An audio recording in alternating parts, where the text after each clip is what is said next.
Well, because one of the things that one of the gentlemen that works on the show was wondering about is if you're a drummer, Keith Moon's a drummer, Ringo Starr's a drummer. There are a lot of drummers. There's a lot of drummers. There are. So, how did you end up becoming the drummer for them when they're drummers? I never played for Ringo, but I did play for Keith Moon, believe it or not. He wanted to do a solo album because the other guys in his band, The Who, were doing solo albums, so he decided he wanted to do one as well. He didn't take into account the fact that he couldn't sing. He didn't really think about that. But he said to the guy who was producing the record, he said, I want to find a kid who nobody's ever heard of, but who can play, and give him a chance and have him playing the record. And I'd been doing a little bit of work for this guy, and he played him some tapes of mine, and Keith Moon said, great, let's get him. So at 19 years old, I wound up playing on this Legends solo album, a guy that I grew up listening to, who I absolutely idolized.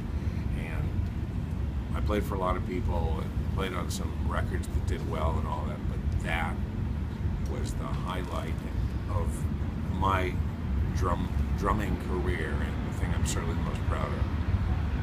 That's amazing. Yeah, it's pretty cool. And I remember getting to the recording studio and surrounded by my heroes. Here was this guy on bass, that guy on piano, that guy on the pipe organ, that guy on guitar. I was 19 years old, and these guys were all legends.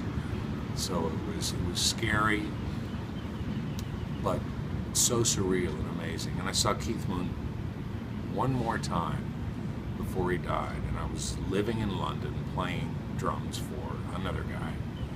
And there was a club that was very popular back then, and I went into the bathroom in this club, and standing at the sink, holding onto the sink because he could barely stand up, was Keith Moon. Wow. And I went up and reminded him who I was. He said, Keith, I was probably 21, so it had been a couple of years. I said, hi, it's Miguel Ferrer. Remember I played on your record? And he sort of was weaving and looked at me in the mirror and said, I'm going to kick your ass. I said, it's lovely to see you too. Okay, you take care.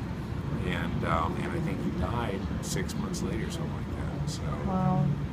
It was a great loss. He was an absolute rock and roll innovator and incredible, and part of one of my fondest memories and something I'm most proud of. Did you have to audition for that role? Or for that to play on that? No, strangely enough, he just listened to some tapes of me playing, and I got a phone call. I remember it was a Sunday morning, and the guy who was producing the record called me and said, and I didn't believe him. I think I hung up on him twice because it was early in the morning. And he said, I'm serious. You really are booked to do that right now. So come down to the studio. And it was true. It was crazy. And did he offer you any tips when you were recording? No Never? tips, nothing.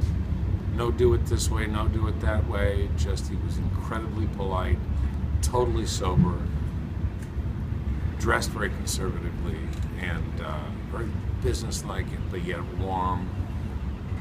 Didn't say a thing to me outside of, that's a great job, and thank you for being here. I mean, it was